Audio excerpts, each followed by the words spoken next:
저는 남들처럼 아파트를 사고 팔며 겨우 자산을 늘린 60대입니다. 저와 아내는 평생 성실히 일하며 차근차근 모은 돈으로 몇 채의 부동산을 마련했고, 이를 통해 비교적 안정적인 노후를 준비할 수 있었습니다. 저희 세대는 자산을 축적하는 과정에서 고생도 많았지만 자식들을 위해서라면 기꺼이 모든 걸 내어주겠다는 마음이 컸습니다. 그러던 중 아들이 결혼할 때가 되어서 아들 부부가 신혼생활을 시작할 집을 지원해 주기로 했습니다. 다들 아시겠지만 서울의 집값은 상상을 초월합니다. 지방에서는 3에서 5억 정도면 집을 살 수 있지만 서울에서는 기본이 10억을 넘기니 솔직히 부담스러웠습니다. 다행히 서울에 전세를 주고 있던 집이 있었고, 그 집의 세입자가 마침 나간다고 하여 아들에게 전세 대출을 받아서 아들 부부가 들어가게 하기로 했습니다. 이 집은 나중에 아들에게 물려줄 계획이었기 때문에 제가 전세 대출금 지원해주면 당시에는 큰 문제라고 생각하지 않았습니다. 아들 내외가 직업도 탄탄하지 않고 경제적으로도 여유가 없는 상태였으니 저희가 돕는 것이 당연하다고 여겼습니다. 아들 부부는 결혼 전 자주 저희 집을 찾아와 밥도 함께 먹고, 특히 며느리가 저희 부부에게 자상하게 잘 대해 주었습니다. 저와 아내는 요즘 뉴스나 드라마에서 자주 나오는 부모와 자식 간의 갈등은 우리와는 상관없는 이야기겠지라며 안도했습니다. 그러나 집을 지원해주고 난 후 저희가 전혀 예상하지 못한 일들이 생기기 시작했습니다. 결혼 후 아들 부부는 저희를 초대해 신혼집에 오라고 했습니다. 사실 저희 집이긴 하지만 저희는 구입할 때도 집을 안 받기에 처음 집 보는 마음으로 신혼집을 방문했죠. 며느리는 정성스럽게 저녁 식사를 준비했고, 우리는 오랜만에 함께 즐거운 시간을 보냈습니다. 그런데 아내가 오늘은 여기서 자고 내일 아침에 가자라고 말했을 때 며느리의 얼굴이 순간 당황하는 것을 보았습니다. 저는 그 순간 무언가가 잘못됐다는 걸 느꼈습니다. 가족이라면 오랜만에 함께 자고 가는 것이 자연스러운 일이라고 생각했지만 며느리는 그 상황을 불편해하는 듯 했습니다. 그래서 제가 농담이야, 이제 슬슬 집에 가야지라며 분위기를 맞추고 서둘러 집으로 돌아왔습니다. 며칠 후 아내가 반찬을 많이 만들어 아들 집에 가져다 주겠다고 며느리에게 전화를 걸었습니다. 그런데 며느리는 저희 지금 집에 없는데요. 나중에 저희가 가지러 갈게요 라고 말하더군요. 그러자 아내는 그럼 내가 집에 놓고 갈 테니 비밀번호를 알려주면 냉장고에 넣어 놓을게 라고 했습니다. 그런데 며느리가 단호하게 어머님, 비밀번호는 알려드릴 수 없어요. 거긴 저희 집이니까 어머니께서도 함부로 들어오시는 건 아닌 것 같아요 라고 말하는 게 아니겠습니까? 그 말을 들었을 때 저는 마치 머리를 한 대 맞은 듯한 충격을 받았습니다. 아내도 크게 당황한 눈치였습니다. 아무리 그 집에 아들 내외가 살고 있다고 해도 집 소유주는 저희였습니다. 가족끼리 그 정도의 신뢰도 없다는 것이 섭섭하게 느껴졌습니다. 어차피 집도 지원해주고 전세 대출까지 지원해주고 있는데 왜 이렇게까지 선을 긋는 걸까? 라는 생각이 들며 서운함이 밀려왔습니다. 그때부터 저는 아내와 진지한 이야기를 나누기 시작했습니다. 아니나 다를까 사실 아들 내외가 결혼하고 나서부터는 연락도 뜸하고 저희를 찾아오는 횟수도 점점 줄어들고 있었습니다. 그리고 이제는 집 비밀번호도 알려주지 않겠다고 단호히 말하는 모습을 보며 우리가 너무 많은 기대를 한 게 아닐까라는 생각이 들었습니다. 아내와 저는 결국 결론을 내렸습니다. 더 이상 아들 부부에게 기대하지 말고 그 집을 팔아서 노후에 저희 부부가 편하게 살자고 말입니다. 결국 다음 날 부동산에 전화를 걸어 집을 팔겠다고 했습니다. 며칠 후 부동산에서 매물을 보러 온다는 연락이 아들에게도 들어갔나 봅니다. 아들이 다급하게 전화를 걸어와 아버지, 왜 집을 내놓으셨어요? 무슨 일 있으신 거예요? 라고 물었습니다. 저는 그동안 쌓였던 감정을 담아 단호하게 말했습니다. 너희가 이제 독립한 가정이라면 모든 것을 스스로 책임져야 해. 더 이상 부모에게 기대하지 말고 너희 힘으로 집을 사든지 해야지. 아들은 당황하며 무슨 일이냐고 물었지만 저와 아내의 결심은 이미 굳어져 있었습니다. 다음 날 아들 내외가 저희 집으로 찾아왔습니다. 아들과 며느리는 눈물을 흘리며 무릎을 꿇고 저희에게 용서를 구했습니다. 저희가 너무 생각이 짧았습니다. 부모님께서 지원해 주신 것을 당연하게 여겼나 봐요. 정말 죄송합니다. 제발 집을 팔지 말아주세요. 집 팔리면 주인이 전세금 올려달라고 할 것 같아요. 그럼 저희는 돈 없어서 나가야 돼요라고 말하더군요. 그 모습에 한순간 마음이 흔들리긴 했지만 저와 아내는 이미 깊은 상처를 받았기에 마음을 바꾸지 않았습니다. 너희가 부모로부터 받은 사랑과 지원을 당연히 여기면 안 된다. 우리는 이제 우리만의 인생을 살아가기로 했으니 너희도 너희 힘으로 가정을 잘 꾸리길 바란다. 라고 말하며 그들을 돌려보냈습니다. 이 일을 겪고 나니 저와 아내는 많은 것을 깨달았습니다. 부모로서 자식을 위해 재산을 지원해 주는 것이 당연하다고 생각했던 저희의 사고가 얼마나 순진했는지 말입니다.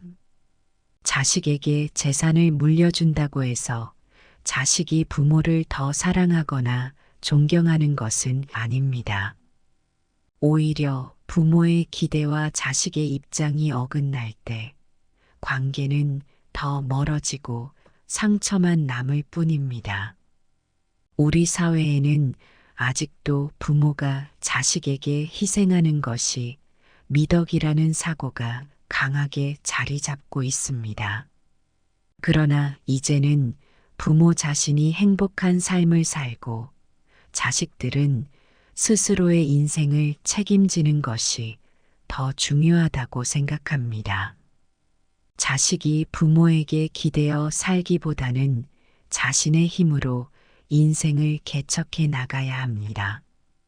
그렇지 않으면 부모와 자식 모두 불행해질 수 있습니다.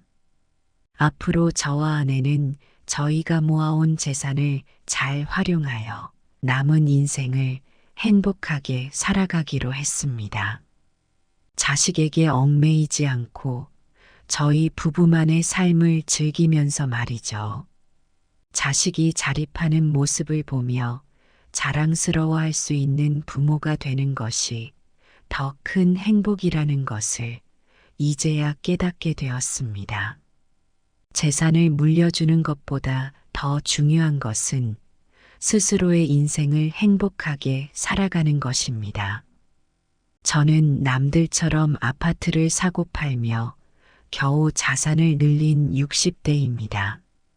저와 아내는 평생 성실히 일하며 차근차근 모은 돈으로 몇 채의 부동산을 마련했고, 이를 통해 비교적 안정적인 노후를 준비할 수 있었습니다. 저희 세대는 자산을 축적하는 과정에서 고생도 많았지만 자식들을 위해서라면 기꺼이 모든 걸 내어주겠다는 마음이 컸습니다. 그러던 중 아들이 결혼할 때가 되어서 아들 부부가 신혼생활을 시작할 집을 지원해 주기로 했습니다. 다들 아시겠지만 서울의 집값은 상상을 초월합니다. 지방에서는 3에서 5억 정도면 집을 살 수 있지만 서울에서는 기본이 10억을 넘기니 솔직히 부담스러웠습니다. 다행히 서울에 전세를 주고 있던 집이 있었고, 그 집의 세입자가 마침 나간다고 하여 아들에게 전세 대출을 받아서 아들 부부가 들어가게 하기로 했습니다. 이 집은 나중에 아들에게 물려줄 계획이었기 때문에 제가 전세 대출금 지원해주면 당시에는 큰 문제라고 생각하지 않았습니다.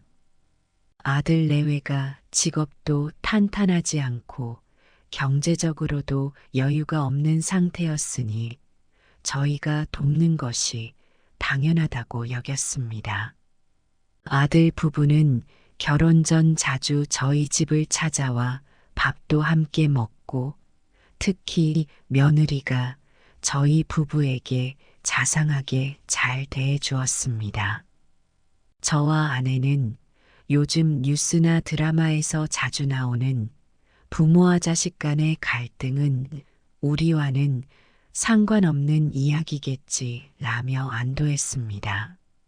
그러나 집을 지원해 주고 난 후 저희가 전혀 예상하지 못한 일들이 생기기 시작했습니다. 결혼 후 아들 부부는 저희를 초대해 신혼집에 오라고 했습니다. 사실 저희 집이긴 하지만 저희는 구입할 때도 집을 안 받기에 처음 집 보는 마음으로 신혼집을 방문했죠. 며느리는 정성스럽게 저녁 식사를 준비했고, 우리는 오랜만에 함께 즐거운 시간을 보냈습니다. 그런데 아내가 오늘은 여기서 자고 내일 아침에 가자라고 말했을 때 며느리의 얼굴이 순간 당황하는 것을 보았습니다. 저는 그 순간 무언가가 잘못됐다는 걸 느꼈습니다. 가족이라면 오랜만에 함께 자고 가는 것이 자연스러운 일이라고 생각했지만 며느리는 그 상황을 불편해하는 듯 했습니다.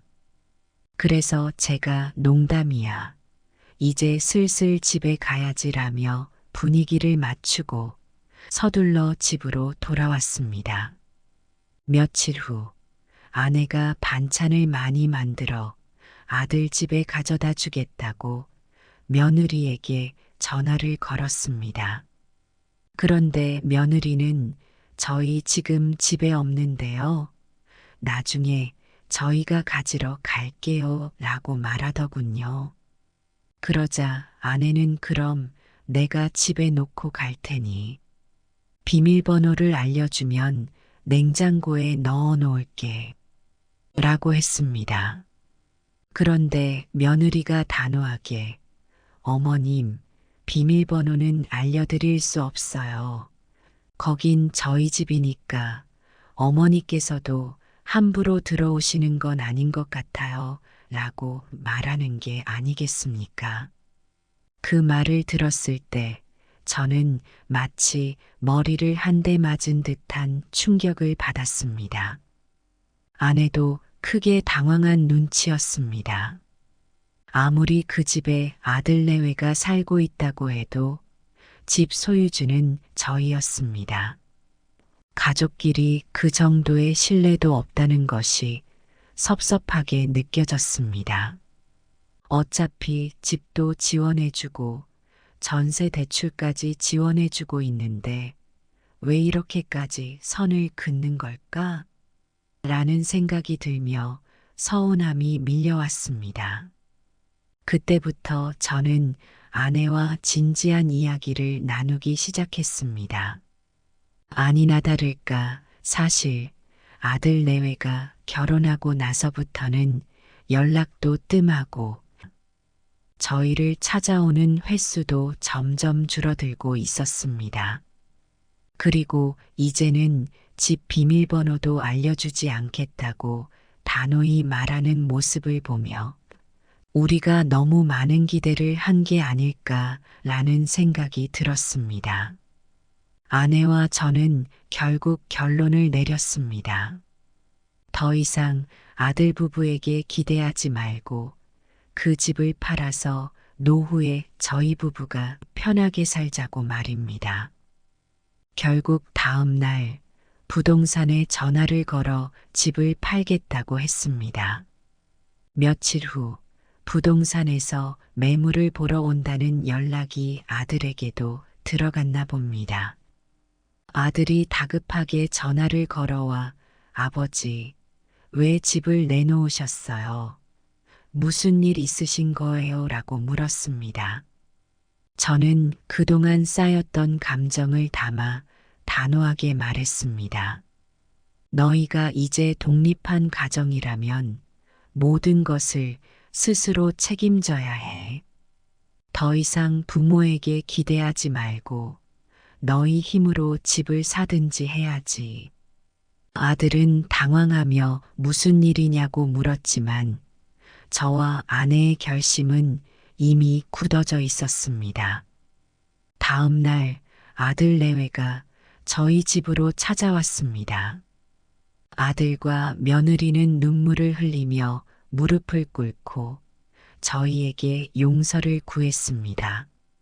저희가 너무 생각이 짧았습니다. 부모님께서 지원해 주신 것을 당연하게 여겼나 봐요. 정말 죄송합니다. 제발 집을 팔지 말아주세요. 집 팔리면 주인이 전세금 올려달라고 할 것 같아요. 그럼 저희는 돈 없어서 나가야 돼요라고 말하더군요. 그 모습에 한순간 마음이 흔들리긴 했지만 저와 아내는 이미 깊은 상처를 받았기에 마음을 바꾸지 않았습니다. 너희가 부모로부터 받은 사랑과 지원을 당연히 여기면 안 된다. 우리는 이제 우리만의 인생을 살아가기로 했으니 너희도 너희 힘으로 가정을 잘 꾸리길 바란다. 라고 말하며 그들을 돌려보냈습니다. 이 일을 겪고 나니 저와 아내는 많은 것을 깨달았습니다. 부모로서 자식을 위해 재산을 지원해 주는 것이 당연하다고 생각했던 저희의 사고가 얼마나 순진했는지 말입니다.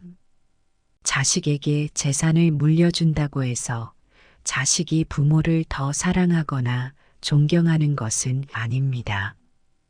오히려 부모의 기대와 자식의 입장이 어긋날 때 관계는 더 멀어지고 상처만 남을 뿐입니다.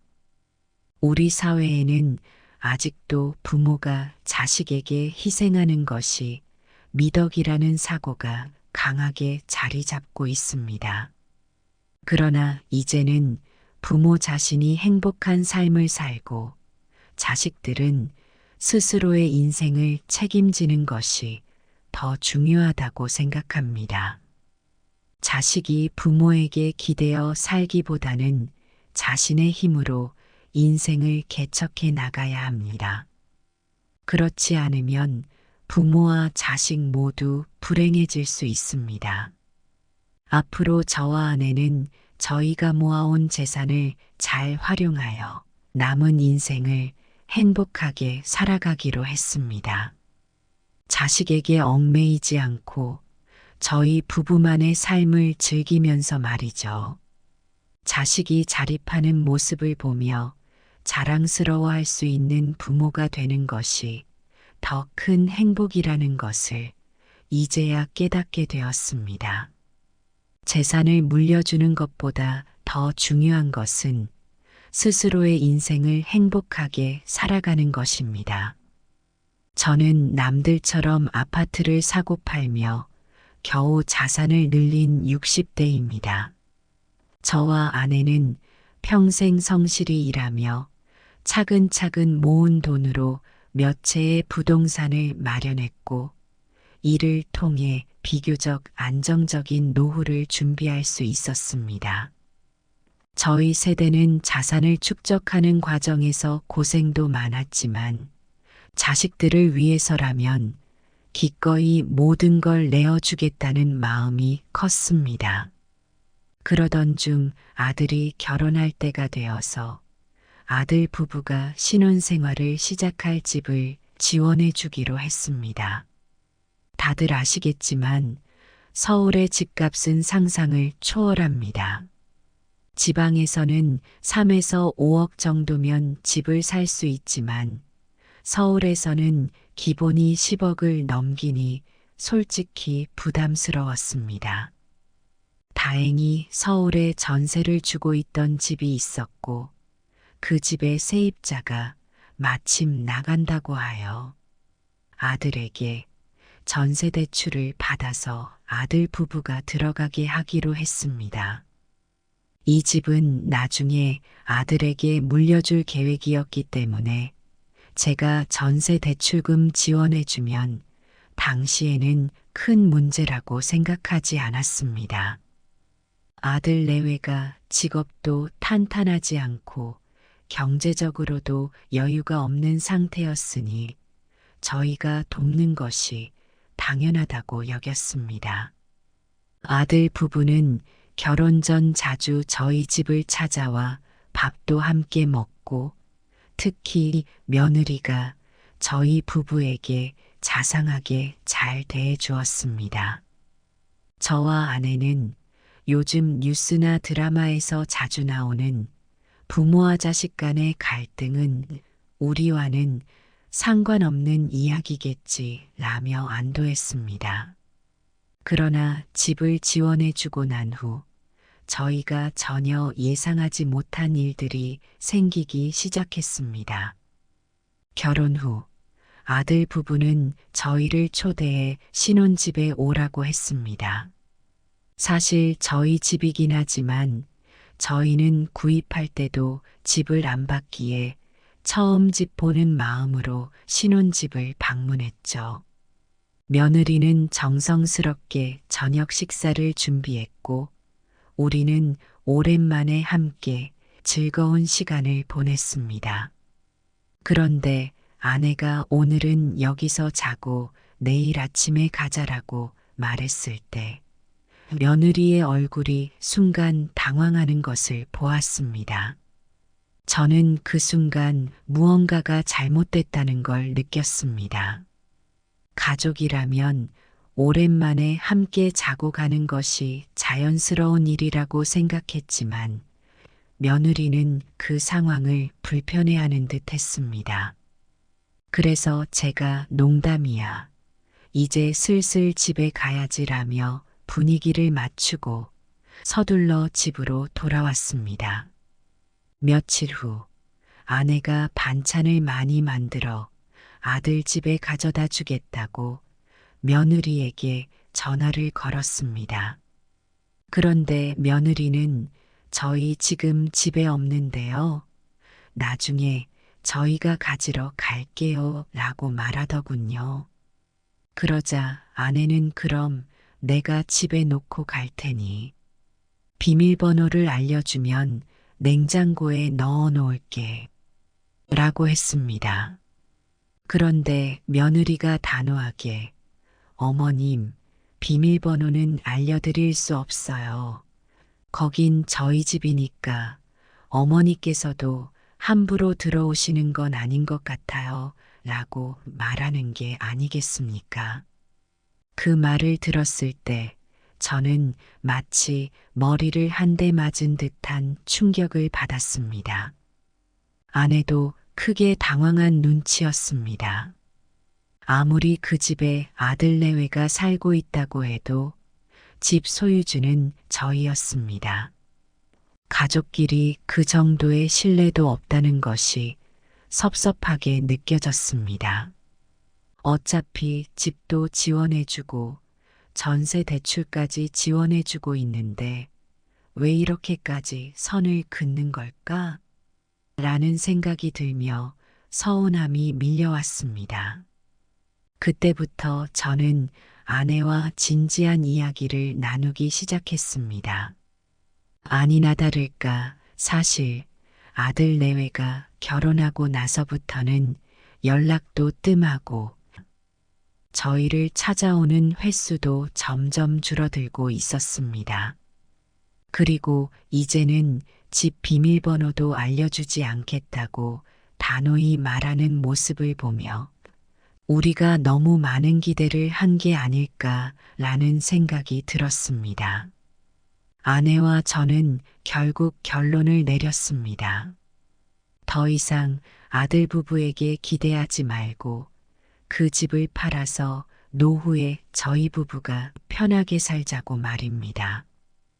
결국 다음 날 부동산에 전화를 걸어 집을 팔겠다고 했습니다.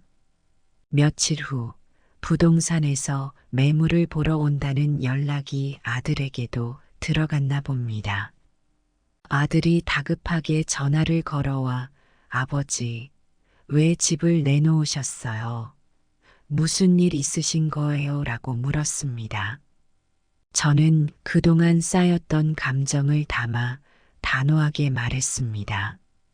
너희가 이제 독립한 가정이라면 모든 것을 스스로 책임져야 해. 더 이상 부모에게 기대하지 말고 너희 힘으로 집을 사든지 해야지. 아들은 당황하며 무슨 일이냐고 물었지만 저와 아내의 결심은 이미 굳어져 있었습니다.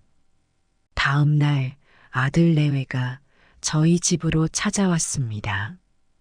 아들과 며느리는 눈물을 흘리며 무릎을 꿇고 저희에게 용서를 구했습니다. 저희가 너무 생각이 짧았습니다. 부모님께서 지원해 주신 것을 당연하게 여겼나 봐요. 정말 죄송합니다. 제발 집을 팔지 말아주세요. 집 팔리면 주인이 전세금 올려달라고 할 것 같아요. 그럼 저희는 돈 없어서 나가야 돼요라고 말하더군요. 그 모습에 한순간 마음이 흔들리긴 했지만 저와 아내는 이미 깊은 상처를 받았기에 마음을 바꾸지 않았습니다. 너희가 부모로부터 받은 사랑과 지원을 당연히 여기면 안 된다. 우리는 이제 우리만의 인생을 살아가기로 했으니 너희도 너희 힘으로 가정을 잘 꾸리길 바란다. 라고 말하며 그들을 돌려보냈습니다. 이 일을 겪고 나니 저와 아내는 많은 것을 깨달았습니다. 부모로서 자식을 위해 재산을 지원해 주는 것이 당연하다고 생각했던 저희의 사고가 얼마나 순진했는지 말입니다. 자식에게 재산을 물려준다고 해서 자식이 부모를 더 사랑하거나 존경하는 것은 아닙니다. 오히려 부모의 기대와 자식의 입장이 어긋날 때 관계는 더 멀어지고 상처만 남을 뿐입니다. 우리 사회에는 아직도 부모가 자식에게 희생하는 것이 미덕이라는 사고가 강하게 자리 잡고 있습니다. 그러나 이제는 부모 자신이 행복한 삶을 살고 자식들은 스스로의 인생을 책임지는 것이 더 중요하다고 생각합니다. 자식이 부모에게 기대어 살기보다는 자신의 힘으로 인생을 개척해 나가야 합니다. 그렇지 않으면 부모와 자식 모두 불행해질 수 있습니다. 앞으로 저와 아내는 저희가 모아온 재산을 잘 활용하여 남은 인생을 행복하게 살아가기로 했습니다. 자식에게 얽매이지 않고 저희 부부만의 삶을 즐기면서 말이죠. 자식이 자립하는 모습을 보며 자랑스러워할 수 있는 부모가 되는 것이 더 큰 행복이라는 것을 이제야 깨닫게 되었습니다. 재산을 물려주는 것보다 더 중요한 것은 스스로의 인생을 행복하게 살아가는 것입니다. 저는 남들처럼 아파트를 사고 팔며 겨우 자산을 늘린 60대입니다.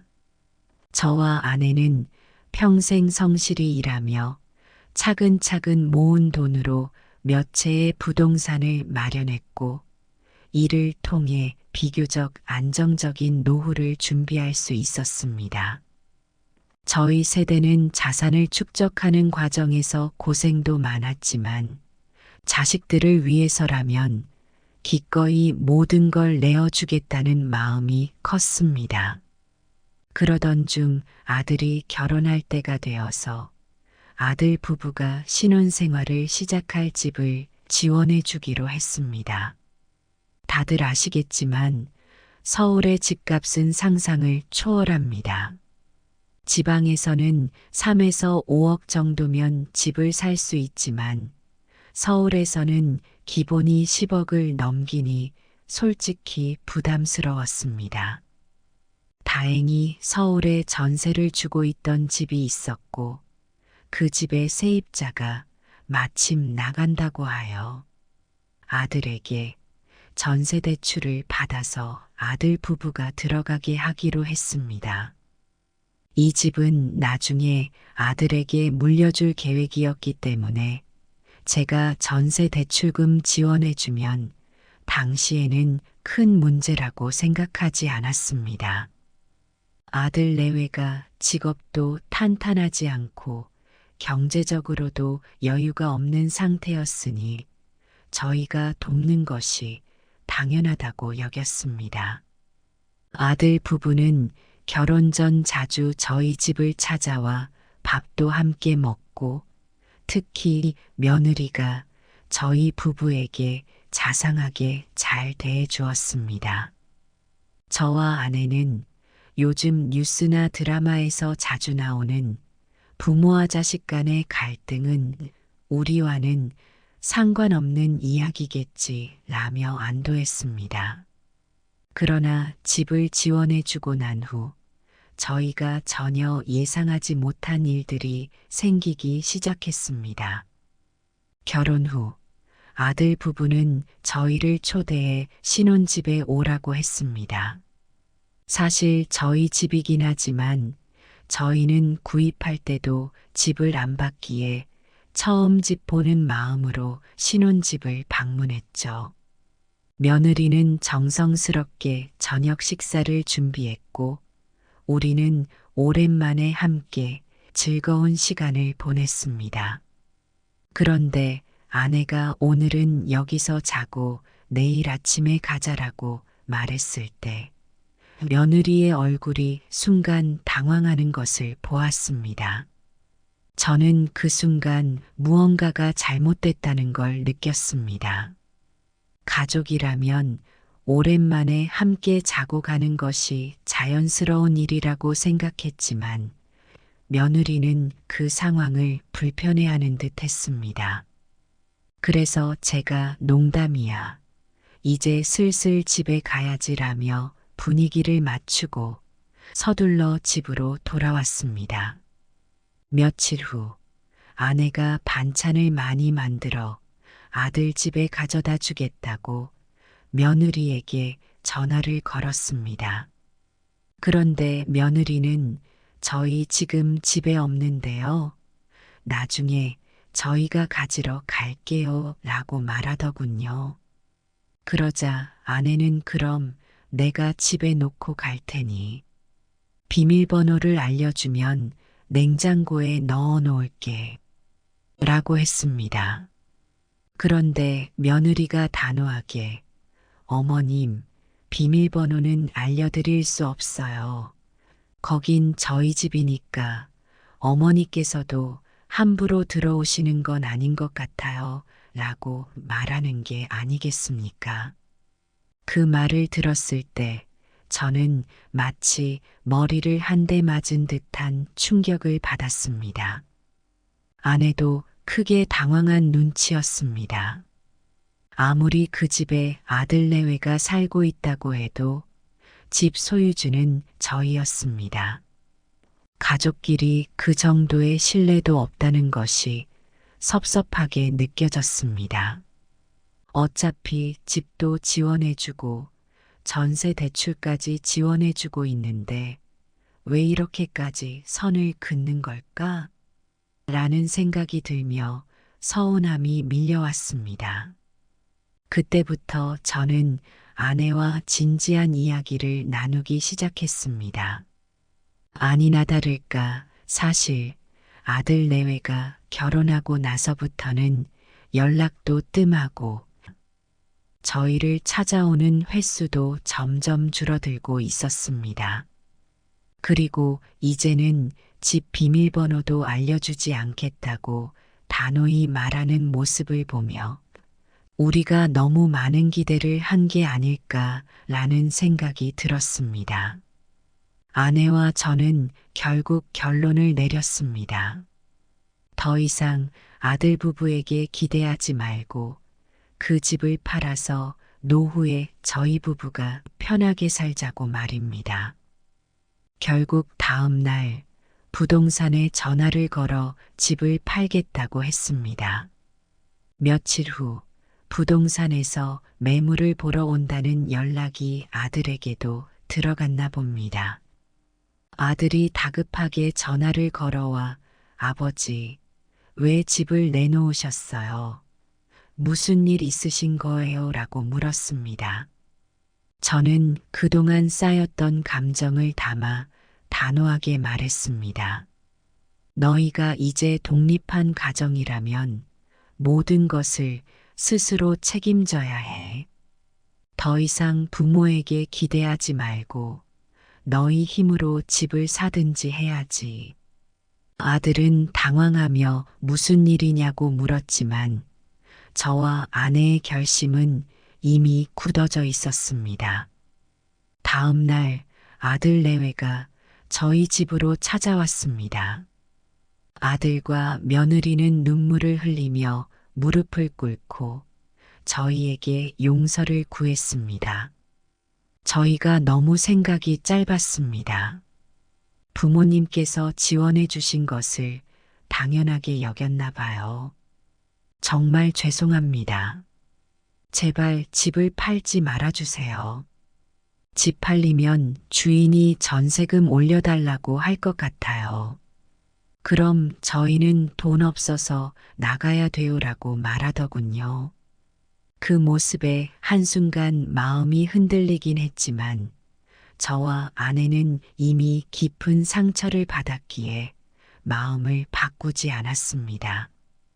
너희가 부모로부터 받은 사랑과 지원을 당연히 여기면 안 된다. 우리는 이제 우리만의 인생을 살아가기로 했으니 너희도 너희 힘으로 가정을 잘 꾸리길 바란다.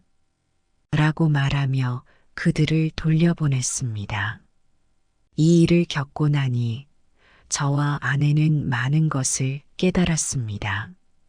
부모로서 자식을 위해 재산을 지원해 주는 것이 당연하다고 생각했던 저희의 사고가 얼마나 순진했는지 말입니다. 자식에게 재산을 물려준다고 해서 자식이 부모를 더 사랑하거나 존경하는 것은 아닙니다. 오히려 부모의 기대와 자식의 입장이 어긋날 때 관계는 더 멀어지고 상처만 남을 뿐입니다. 우리 사회에는 아직도 부모가 자식에게 희생하는 것이 미덕이라는 사고가 강하게 자리 잡고 있습니다. 그러나 이제는 부모 자신이 행복한 삶을 살고 자식들은 스스로의 인생을 책임지는 것이 더 중요하다고 생각합니다.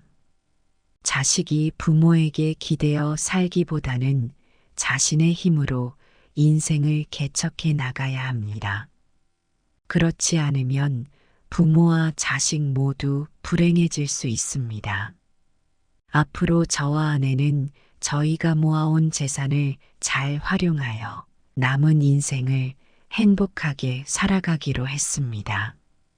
자식에게 얽매이지 않고 저희 부부만의 삶을 즐기면서 말이죠. 자식이 자립하는 모습을 보며 자랑스러워할 수 있는 부모가 되는 것이 더 큰 행복이라는 것을 이제야 깨닫게 되었습니다. 재산을 물려주는 것보다 더 중요한 것은 스스로의 인생을 행복하게 살아가는 것입니다. 저는 남들처럼 아파트를 사고 팔며 겨우 자산을 늘린 60대입니다. 저와 아내는 평생 성실히 일하며 차근차근 모은 돈으로 몇 채의 부동산을 마련했고 이를 통해 비교적 안정적인 노후를 준비할 수 있었습니다. 저희 세대는 자산을 축적하는 과정에서 고생도 많았지만 자식들을 위해서라면 기꺼이 모든 걸 내어주겠다는 마음이 컸습니다. 그러던 중 아들이 결혼할 때가 되어서 아들 부부가 신혼생활을 시작할 집을 지원해 주기로 했습니다. 다들 아시겠지만 서울의 집값은 상상을 초월합니다. 지방에서는 3에서 5억 정도면 집을 살 수 있지만 서울에서는 기본이 10억을 넘기니 솔직히 부담스러웠습니다. 다행히 서울에 전세를 주고 있던 집이 있었고 그 집의 세입자가 마침 나간다고 하여 아들에게 전세 대출을 받아서 아들 부부가 들어가게 하기로 했습니다. 이 집은 나중에 아들에게 물려줄 계획이었기 때문에 제가 전세 대출금 지원해주면 당시에는 큰 문제라고 생각하지 않았습니다. 아들 내외가 직업도 탄탄하지 않고 경제적으로도 여유가 없는 상태였으니 저희가 돕는 것이 당연하다고 여겼습니다. 아들 부부는 결혼 전 자주 저희 집을 찾아와 밥도 함께 먹고 특히 며느리가 저희 부부에게 자상하게 잘 대해 주었습니다. 저와 아내는 요즘 뉴스나 드라마에서 자주 나오는 부모와 자식 간의 갈등은 우리와는 상관없는 이야기겠지 라며 안도했습니다. 그러나 집을 지원해 주고 난 후 저희가 전혀 예상하지 못한 일들이 생기기 시작했습니다. 결혼 후 아들 부부는 저희를 초대해 신혼집에 오라고 했습니다. 사실 저희 집이긴 하지만 저희는 구입할 때도 집을 안 받기에 처음 집 보는 마음으로 신혼집을 방문했죠. 며느리는 정성스럽게 저녁 식사를 준비했고 우리는 오랜만에 함께 즐거운 시간을 보냈습니다. 그런데 아내가 오늘은 여기서 자고 내일 아침에 가자라고 말했을 때 며느리의 얼굴이 순간 당황하는 것을 보았습니다. 저는 그 순간 무언가가 잘못됐다는 걸 느꼈습니다. 가족이라면 오랜만에 함께 자고 가는 것이 자연스러운 일이라고 생각했지만 며느리는 그 상황을 불편해하는 듯 했습니다. 그래서 제가 농담이야. 이제 슬슬 집에 가야지라며 분위기를 맞추고 서둘러 집으로 돌아왔습니다. 며칠 후 아내가 반찬을 많이 만들어 아들 집에 가져다 주겠다고 며느리에게 전화를 걸었습니다. 그런데 며느리는 저희 지금 집에 없는데요. 나중에 저희가 가지러 갈게요 라고 말하더군요. 그러자 아내는 그럼 내가 집에 놓고 갈 테니 비밀번호를 알려주면 냉장고에 넣어 놓을게 라고 했습니다. 그런데 며느리가 단호하게 어머님, 비밀번호는 알려드릴 수 없어요. 거긴 저희 집이니까 어머니께서도 함부로 들어오시는 건 아닌 것 같아요. 라고 말하는 게 아니겠습니까? 그 말을 들었을 때 저는 마치 머리를 한 대 맞은 듯한 충격을 받았습니다. 아내도 크게 당황한 눈치였습니다. 아무리 그 집에 아들 내외가 살고 있다고 해도 집 소유주는 저희였습니다. 가족끼리 그 정도의 신뢰도 없다는 것이 섭섭하게 느껴졌습니다. 어차피 집도 지원해주고 전세 대출까지 지원해주고 있는데 왜 이렇게까지 선을 긋는 걸까? 라는 생각이 들며 서운함이 밀려왔습니다. 그때부터 저는 아내와 진지한 이야기를 나누기 시작했습니다. 아니나 다를까 사실 아들 내외가 결혼하고 나서부터는 연락도 뜸하고 저희를 찾아오는 횟수도 점점 줄어들고 있었습니다. 그리고 이제는 집 비밀번호도 알려주지 않겠다고 단호히 말하는 모습을 보며 우리가 너무 많은 기대를 한 게 아닐까라는 생각이 들었습니다. 아내와 저는 결국 결론을 내렸습니다. 더 이상 아들 부부에게 기대하지 말고 그 집을 팔아서 노후에 저희 부부가 편하게 살자고 말입니다. 결국 다음 날 부동산에 전화를 걸어 집을 팔겠다고 했습니다. 며칠 후 부동산에서 매물을 보러 온다는 연락이 아들에게도 들어갔나 봅니다. 아들이 다급하게 전화를 걸어와 아버지, 왜 집을 내놓으셨어요? 무슨 일 있으신 거예요? 라고 물었습니다. 저는 그동안 쌓였던 감정을 담아 단호하게 말했습니다. 너희가 이제 독립한 가정이라면 모든 것을 스스로 책임져야 해. 더 이상 부모에게 기대하지 말고 너희 힘으로 집을 사든지 해야지. 아들은 당황하며 무슨 일이냐고 물었지만 저와 아내의 결심은 이미 굳어져 있었습니다. 다음 날 아들 내외가 저희 집으로 찾아왔습니다. 아들과 며느리는 눈물을 흘리며 무릎을 꿇고 저희에게 용서를 구했습니다.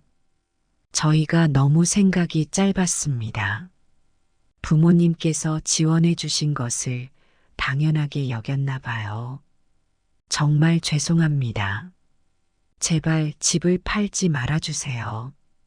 집 팔리면 주인이 전세금 올려달라고 할 것 같아요. 그럼 저희는 돈 없어서 나가야 돼요라고 말하더군요.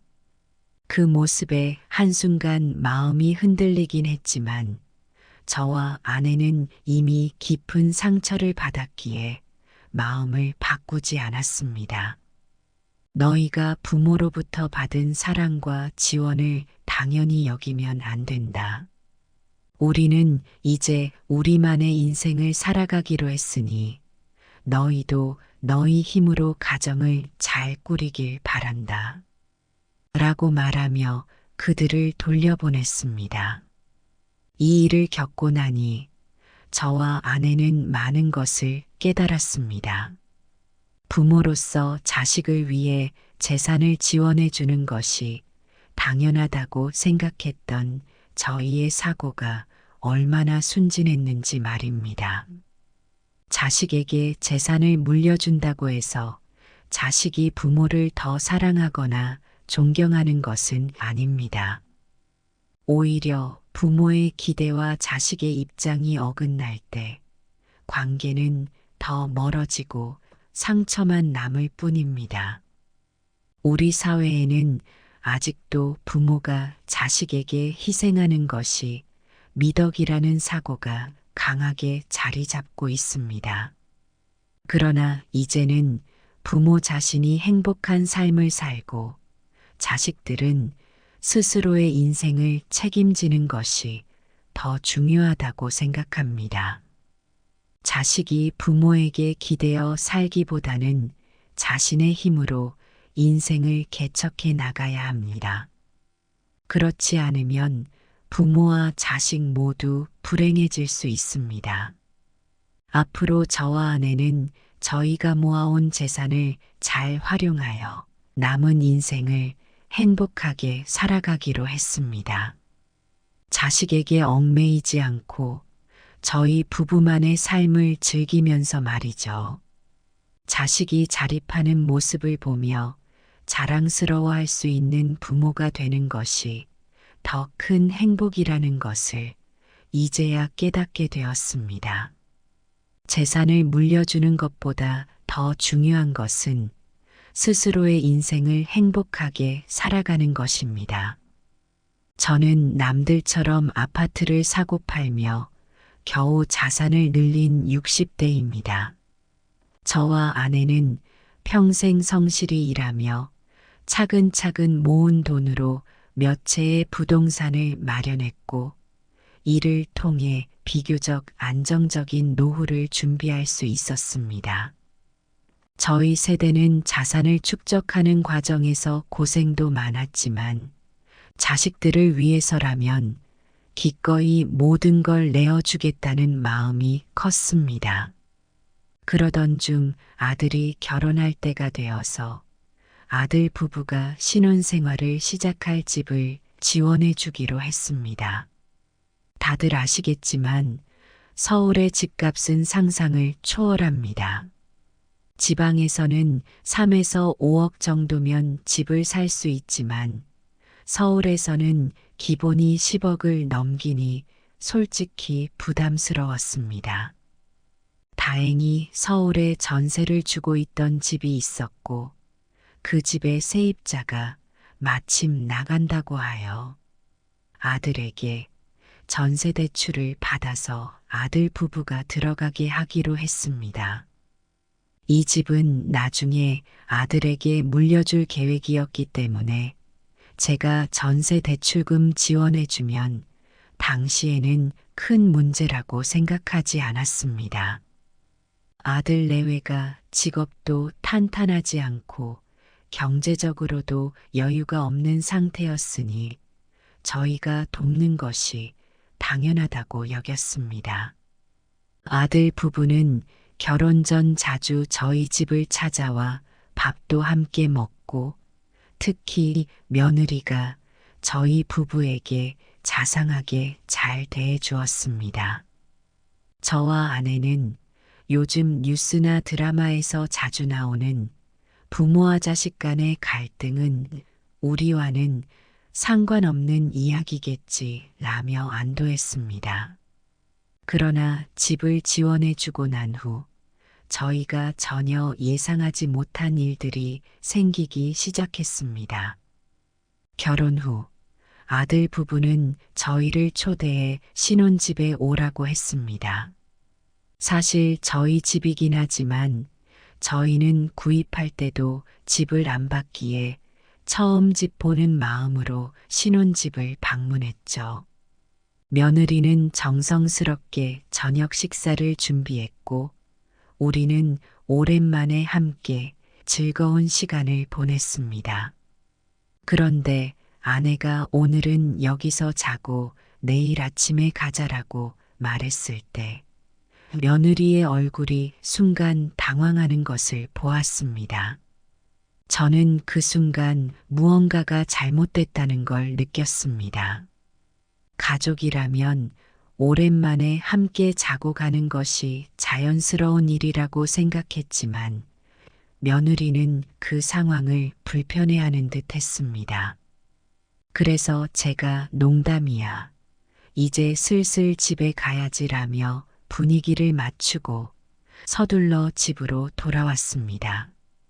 며칠 후 아내가 반찬을 많이 만들어 아들 집에 가져다 주겠다고 며느리에게 전화를 걸었습니다. 그런데 며느리는 저희 지금 집에 없는데요. 나중에 저희가 가지러 갈게요 라고 말하더군요. 그러자 아내는 그럼 내가 집에 놓고 갈 테니 비밀번호를 알려주면 냉장고에 넣어 놓을게 라고 했습니다.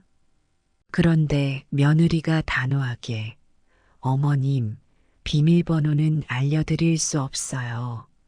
거긴 저희 집이니까 어머니께서도 함부로 들어오시는 건 아닌 것 같아요. 라고 말하는 게 아니겠습니까? 그 말을 들었을 때 저는 마치 머리를 한 대 맞은 듯한 충격을 받았습니다. 아내도 크게 당황한 눈치였습니다. 아무리 그 집에 아들 내외가 살고 있다고 해도 집 소유주는 저희였습니다. 가족끼리 그 정도의 신뢰도 없다는 것이 섭섭하게 느껴졌습니다. 어차피 집도 지원해주고 전세 대출까지 지원해주고 있는데 왜 이렇게까지 선을 긋는 걸까? 라는 생각이 들며 서운함이 밀려왔습니다. 그때부터 저는 아내와 진지한 이야기를 나누기 시작했습니다. 아니나 다를까 사실 아들 내외가 결혼하고 나서부터는 연락도 뜸하고 저희를 찾아오는 횟수도 점점 줄어들고 있었습니다. 그리고 이제는 집 비밀번호도 알려주지 않겠다고 단호히 말하는 모습을 보며 우리가 너무 많은 기대를 한 게 아닐까라는 생각이 들었습니다. 아내와 저는 결국 결론을 내렸습니다. 더 이상 아들 부부에게 기대하지 말고 그 집을 팔아서 노후에 저희 부부가 편하게 살자고 말입니다. 결국 다음 날 부동산에 전화를 걸어 집을 팔겠다고 했습니다. 며칠 후 부동산에서 매물을 보러 온다는 연락이 아들에게도 들어갔나 봅니다. 아들이 다급하게 전화를 걸어와 아버지, 왜 집을 내놓으셨어요? 무슨 일 있으신 거예요? 라고 물었습니다. 저는 그동안 쌓였던 감정을 담아 단호하게 말했습니다. 너희가 이제 독립한 가정이라면 모든 것을 스스로 책임져야 해. 더 이상 부모에게 기대하지 말고 너희 힘으로 집을 사든지 해야지. 아들은 당황하며 무슨 일이냐고 물었지만 저와 아내의 결심은 이미 굳어져 있었습니다. 다음 날 아들 내외가 저희 집으로 찾아왔습니다. 아들과 며느리는 눈물을 흘리며 무릎을 꿇고 저희에게 용서를 구했습니다. 저희가 너무 생각이 짧았습니다. 부모님께서 지원해 주신 것을 당연하게 여겼나 봐요. 정말 죄송합니다. 제발 집을 팔지 말아주세요. 집 팔리면 주인이 전세금 올려달라고 할 것 같아요. 그럼 저희는 돈 없어서 나가야 돼요라고 말하더군요. 그 모습에 한순간 마음이 흔들리긴 했지만 저와 아내는 이미 깊은 상처를 받았기에 마음을 바꾸지 않았습니다. 너희가 부모로부터 받은 사랑과 지원을 당연히 여기면 안 된다. 우리는 이제 우리만의 인생을 살아가기로 했으니 너희도 너희 힘으로 가정을 잘 꾸리길 바란다. 라고 말하며 그들을 돌려보냈습니다. 이 일을 겪고 나니 저와 아내는 많은 것을 깨달았습니다. 부모로서 자식을 위해 재산을 지원해 주는 것이 당연하다고 생각했던 저희의 사고가 얼마나 순진했는지 말입니다.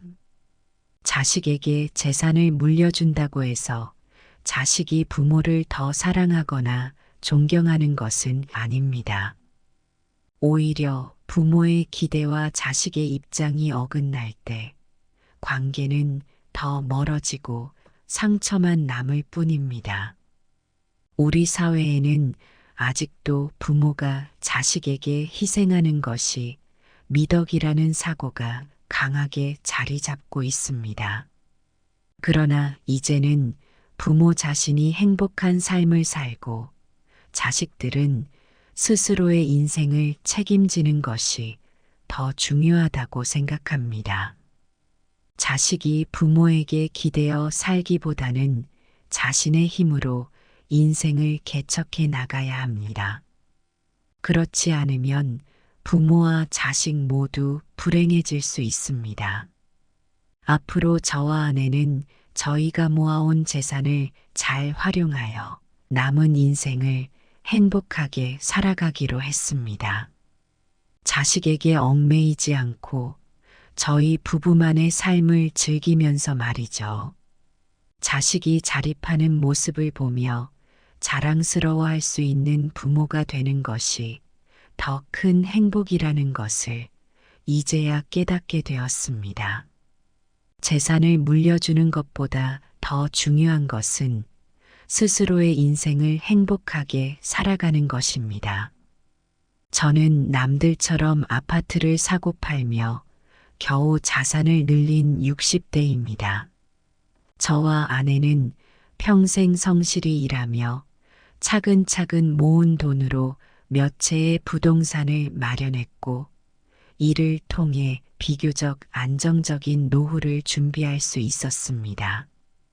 저희 세대는 자산을 축적하는 과정에서 고생도 많았지만 자식들을 위해서라면 기꺼이 모든 걸 내어주겠다는 마음이 컸습니다. 그러던 중 아들이 결혼할 때가 되어서 아들 부부가 신혼생활을 시작할 집을 지원해 주기로 했습니다. 다들 아시겠지만 서울의 집값은 상상을 초월합니다. 지방에서는 3에서 5억 정도면 집을 살 수 있지만 서울에서는 기본이 10억을 넘기니 솔직히 부담스러웠습니다. 다행히 서울에 전세를 주고 있던 집이 있었고 그 집의 세입자가 마침 나간다고 하여 아들에게 전세 대출을 받아서 아들 부부가 들어가게 하기로 했습니다. 이 집은 나중에 아들에게 물려줄 계획이었기 때문에 제가 전세 대출금 지원해주면 당시에는 큰 문제라고 생각하지 않았습니다. 아들 내외가 직업도 탄탄하지 않고 경제적으로도 여유가 없는 상태였으니 저희가 돕는 것이 당연하다고 여겼습니다.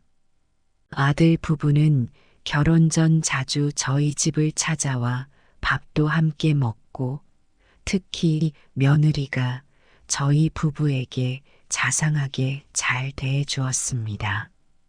저와 아내는 요즘 뉴스나 드라마에서 자주 나오는 부모와 자식 간의 갈등은 우리와는 상관없는 이야기겠지 라며 안도했습니다. 그러나 집을 지원해 주고 난 후 저희가 전혀 예상하지 못한 일들이 생기기 시작했습니다. 결혼 후 아들 부부는 저희를 초대해 신혼집에 오라고 했습니다. 사실 저희 집이긴 하지만 저희는 구입할 때도 집을 안 받기에 처음 집 보는 마음으로 신혼집을 방문했죠. 며느리는 정성스럽게 저녁 식사를 준비했고 우리는 오랜만에 함께 즐거운 시간을 보냈습니다. 그런데 아내가 오늘은 여기서 자고 내일 아침에 가자라고 말했을 때 며느리의 얼굴이 순간 당황하는 것을 보았습니다. 저는 그 순간 무언가가 잘못됐다는 걸 느꼈습니다. 가족이라면 오랜만에 함께 자고 가는 것이 자연스러운 일이라고 생각했지만 며느리는 그 상황을 불편해하는 듯 했습니다.